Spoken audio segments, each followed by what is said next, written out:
اچھا کہ آپ نے موضوع چھیڑ دیا، بڑی اہم سٹیٹمنٹ آپ دے رہے ہیں. آپ یہ جو بیانیہ ہے کہ پاکستان ڈیفالٹ کرنے والا ہے، جو پی ڈی ایم کی سرکار نے ہمیں سمجھایا، بار بار سمجھایا، آپ اس سے ڈس ایگری کرتے ہیں؟ آپ کہتے ہیں یہ غلط بیانی تھی؟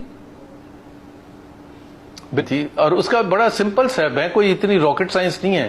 یہ کوئی فائنینس نہ سمجھنے والا بھی سمجھ سکتا ہے اس کو. دیکھیں ڈیفالٹ کس کو کہتے ہیں؟ جو آپ نے ڈالر کی پیمنٹ کرنی ہے باہر، اس میں اگر آپ نہ کر سکیں تو وہ that can result in default. اور وہ ڈپینڈ کرتا ہے کہ آپ کے فورن ایکسچینج ریزروز کتنے ہیں. اپریل 2022 میں جتنے پی ٹی آئی کے فورن ایکسچینج ریزرو تھے جہاں وہ چھوڑ کے گئے تھے، اس لیول تک آج تک نہیں پہنچے. تو اس وقت زیادہ تھے، اس کے بعد مسلسل کم ہوئے ہیں. آج بھی کوئی $8 بلین ہے، اور ایک وقت تھا جب اسحاق ڈار صاحب تھے $3 بلین سے بھی کم آگے تھے. دوسرا اس کا انڈیکیٹر ایک یہ ہوتا ہے کہ آپ کا ایکسچینج ریٹ کتنا سٹیبل رہا ہے. سو اگر آپ اگست 2021 سے لے کے جب تک وہ ہوا تھا ووٹ آف نو کانفیڈنس، وہ دیکھیں تو mid 170s میں انٹر بینک ریٹ سٹیبل تھا. اس کے بعد آپ نے بھی دیکھا کہ 340 تک بھی پہنچ گیا، اور وہ بھی 340 بھی ایسے کہ لوگوں کے لیے اتنی مجبوری ہوتی تھی کہ وہاں لکھا ہوتا تھا منی چینجر کے پاس 310، اور لوگوں کو کہا جاتا تھا میں آپ کو 335 کا دلا دوں گا.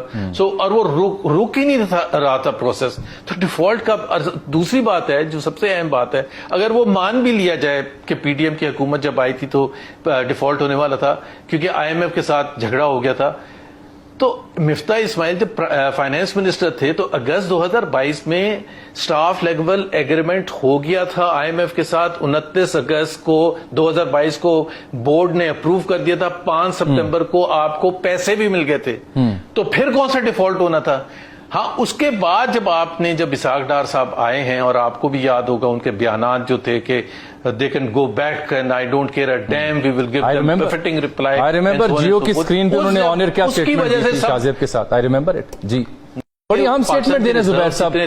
اچھا کہ آپ نے موضوع چھیڑ دیا.